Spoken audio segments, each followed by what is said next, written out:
Welcome back to Urbanhike in the core of Monterrey. In this episode, we will see how I got through the area that I was told not to walk through. In the last episode, I crossed the bridge from downtown Monterrey into an area called Independencia, which is an area that locals have advised me not to walk through. But as I said in the last episode, I was curious to see the area for myself, so I walked through it anyways. My next planned stop was going to be Paseo Tec, which is a shopping center right next to the Tech University. But first, I had to get through this area. So as I'm walking through this area, I had to keep my phone really discreet, so please bear with me.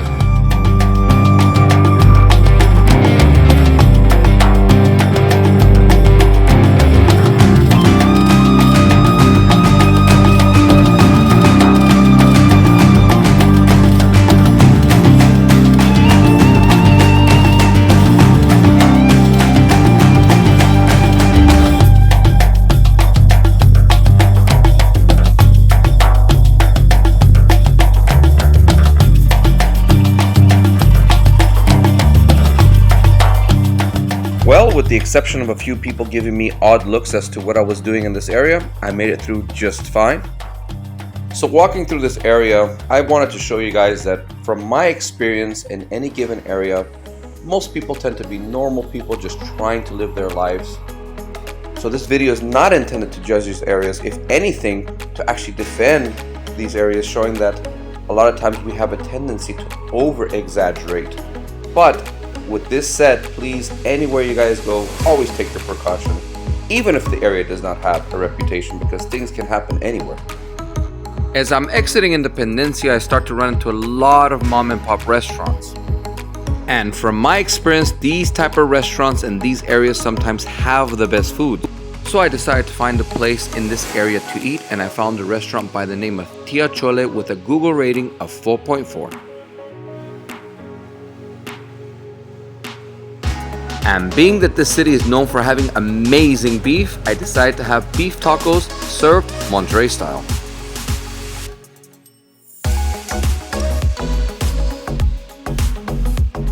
After having these delicious tacos, I decided to continue my journey to Paseo Tec, which you can see right in front.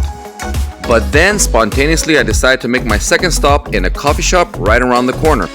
Cafe 110 had 4.7 Google ratings, so I decided to have a matcha there.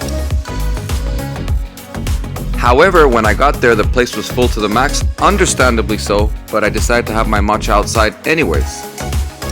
This experience gets a 4 snaps out of 5 because I did not get to sit inside.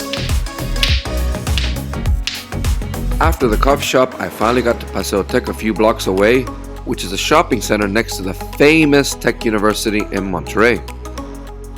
This university is famous throughout Mexico and gets a lot of exchange students from other countries. But being that I had just eaten and I had just treated myself to a matcha, I was not really hungry, so I decided to take a stroll in Paseo Tec and head towards the riverwalk, or Paseo Santa Lucia, as the locals call it.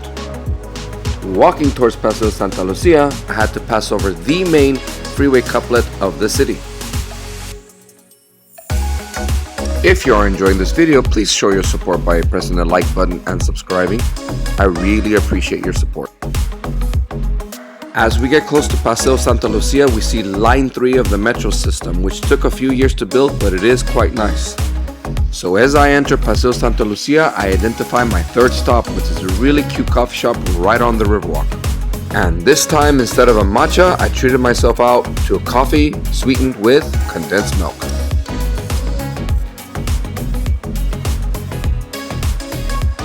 This experience definitely gets a 5 snaps out of 5. Now, it was time to start walking back towards downtown using the riverwalk.